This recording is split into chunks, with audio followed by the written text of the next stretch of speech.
Well, there is the countertop, all done. At the end of the video, I'm going to go over all the tools that you're going to watch me use in this video. Here's a little bit of a display of what all went into that. Enjoy the video, keep your questions in mind, put them in the comments, pause the video, watch, skip, go back and forth, however you like. So I'm going to take this off and start cutting out inside of this line. This is the saw.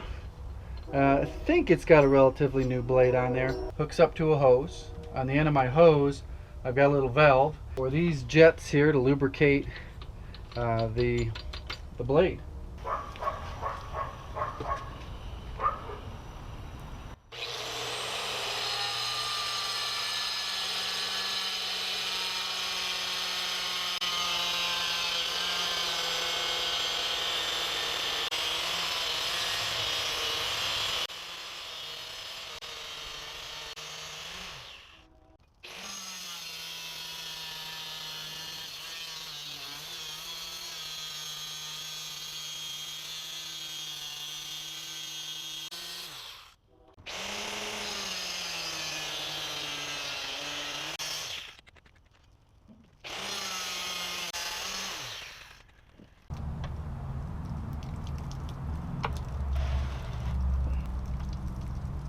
Coming along, you can still see this line here.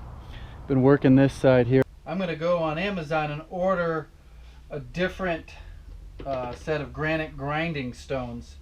You put them on here and they're like a cylinder, and you can grind much better than this here. This here has of course most of it's hogged out already. This can bind and flip and stuff on you, and you don't want this to run across. You shouldn't even be getting it that close. You don't want the tool to you don't want to get this far and have the tool run across the top and ruin your work. You guys probably remember these from a tool video, Profo Show.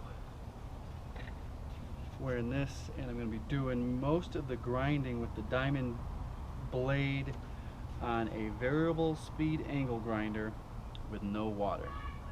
Once I start to the grinding phase, I'll be starting to adding water, and definitely water when I do the polishing.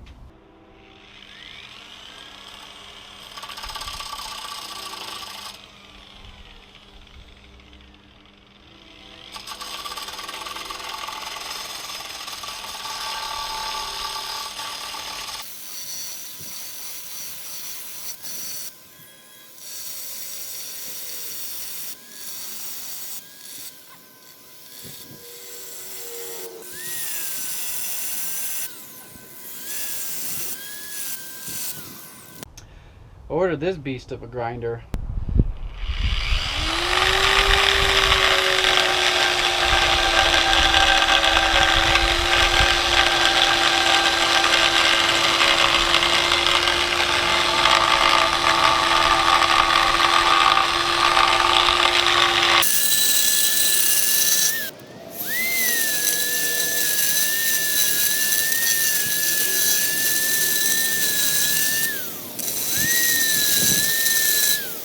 It's really coming along. I think I'm going to have to do some hand sanding with some high grit sandpaper or a file. I'm not sure. Some of these radiuses I can't get my tools into. That is the shape. It's all about polishing the inside edge now. Nearly flooded the backyard. Been working this thing for maybe 2 hours just doing the polishing. Here's the front edge. I probably need to tune that up a little bit more. This is the tool right here. It has a water hookup. It's basically like a tiny little air compressor driven angle grinder. Look at the difference in size. This is what I have been using. Works great. Variable speed, but it's just huge tool to get in and around these little nooks and crannies. It came with this orange air hose. which is pretty awesome. It was very straightforward to get it hooked up, plugged right into my air compressor line. One thing it didn't come with is, here's my water circular saw, and I'm actually going to be using this hose hookup. My air compressor is not undersized. It's ridiculously undersized for this tool, but I've been playing around with it. Because most of it's already done. It will work. I'm going to look at a 60-gallon, 5 horsepower air compressor this evening. Hopefully I'll get it.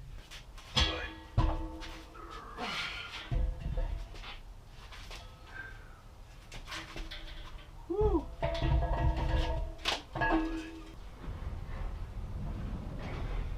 It's my new air compressor. No more whistling.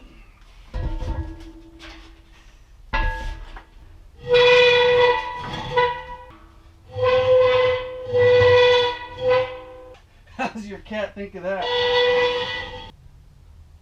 She's checking the oil. Here goes. Where's the on switch? Oh! Woo!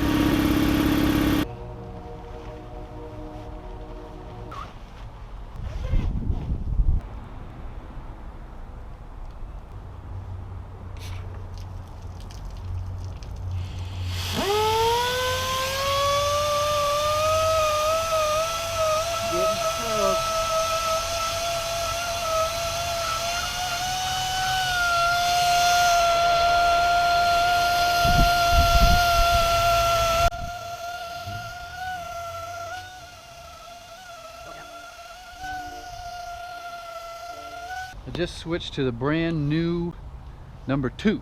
So this would be a medium. What's Polly doing? She's chasing birds. This would be the medium one, and then there's one after this. So we'll see how much. I don't know if you guys can see this. You can still see some of the sanding marks in there. We'll see how much of that this one takes off.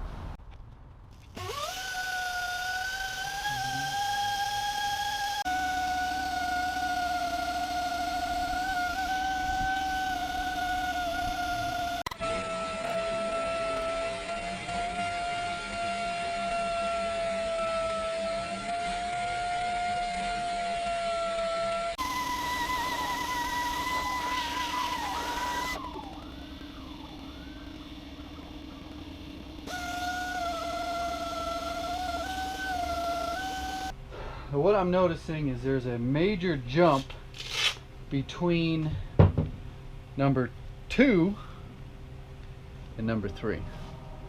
I need something in between. Number 1, or what is it? Number 1 and number 2 did pretty well. Number 3 is just really fine.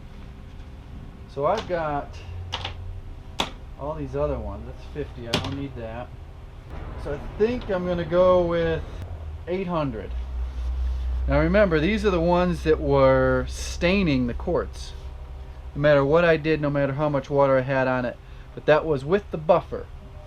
Now that I have the actual real tool, maybe it'll put the right amount of water in the right place to lubricate it enough to not turn the quartz green.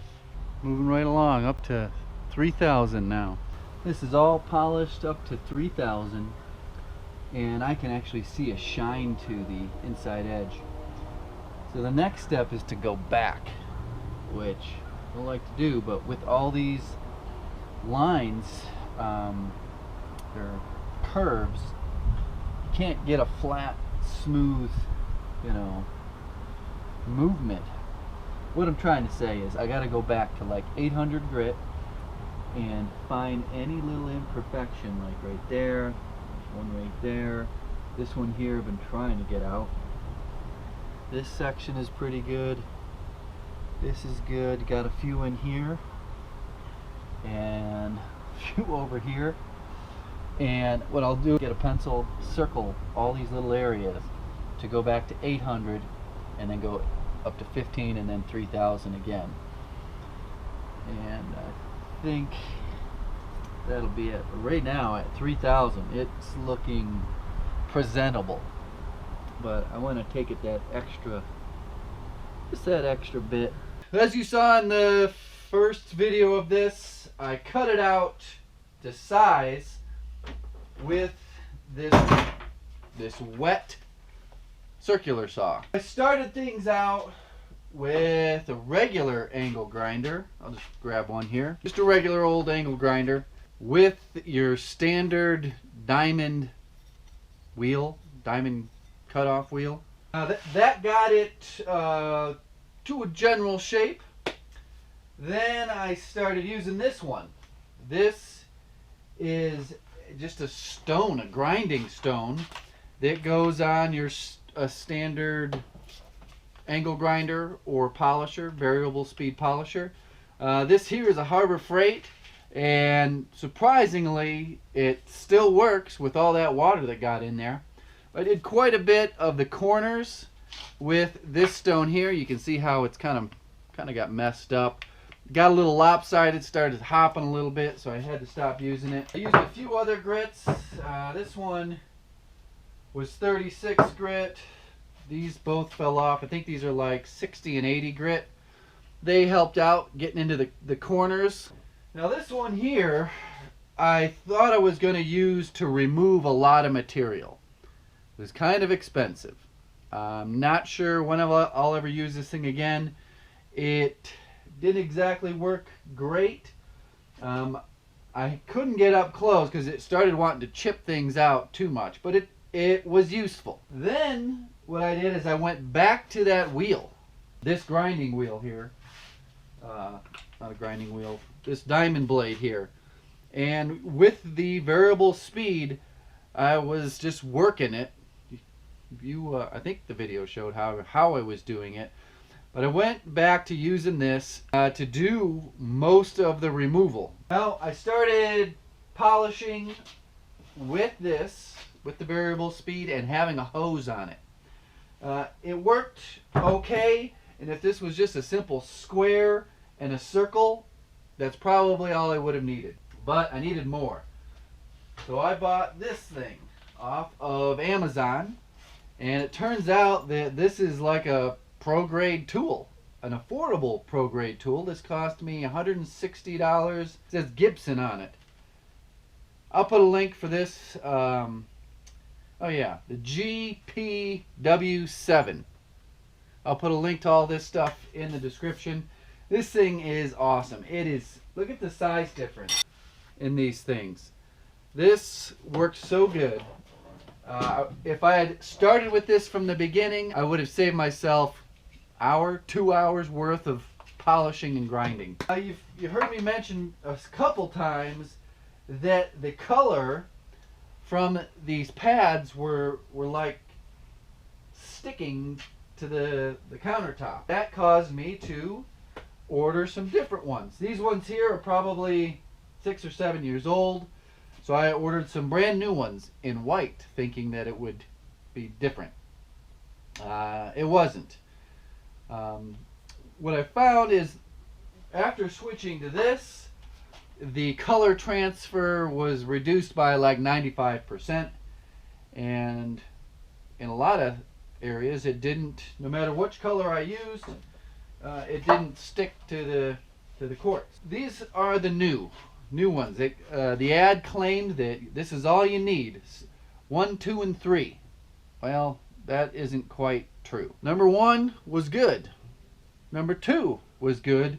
Number 3 was a way too big of a jump. There needed to be like 2 more in between 2 and 3. What I did is I put these ones aside and went back to these ones.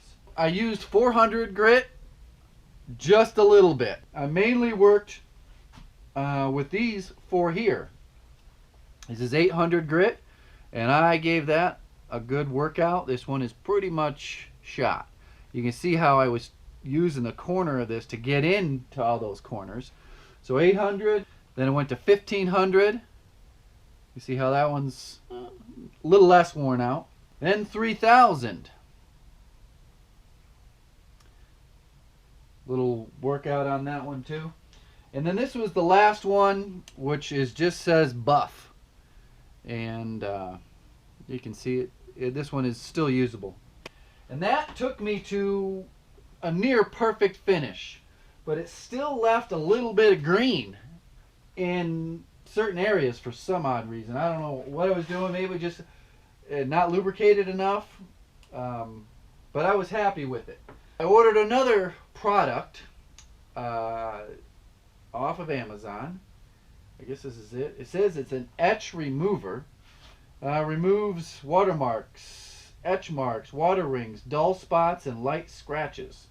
Professional grade formula. This is like the magic wand at the end. This thing, it was perfect. Just use this rag here. Here, I'll open it up, show you what it looks like.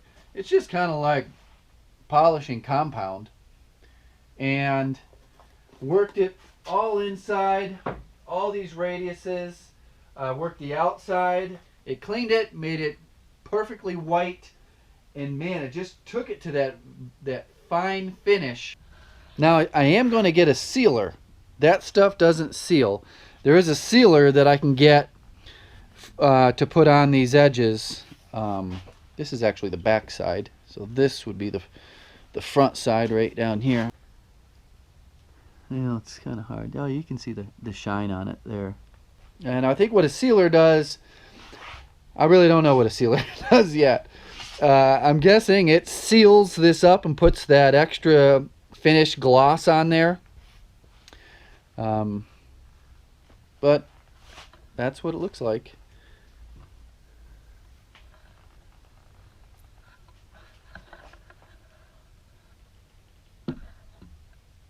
Next up in this project is to build a vanity base for this to sit on, and then mount the sink underneath this. Epoxy it underneath, and I'm also going to put some mechanical fasteners on there. This is for added measure to make sure it doesn't ever fall off. As I said in the beginning of the video, if you got questions, please put them in the comment section. Anything I missed, maybe you're a granite fabricator, you could give me and other people tips that you know that I didn't find while doing this. Yep. Goodbye.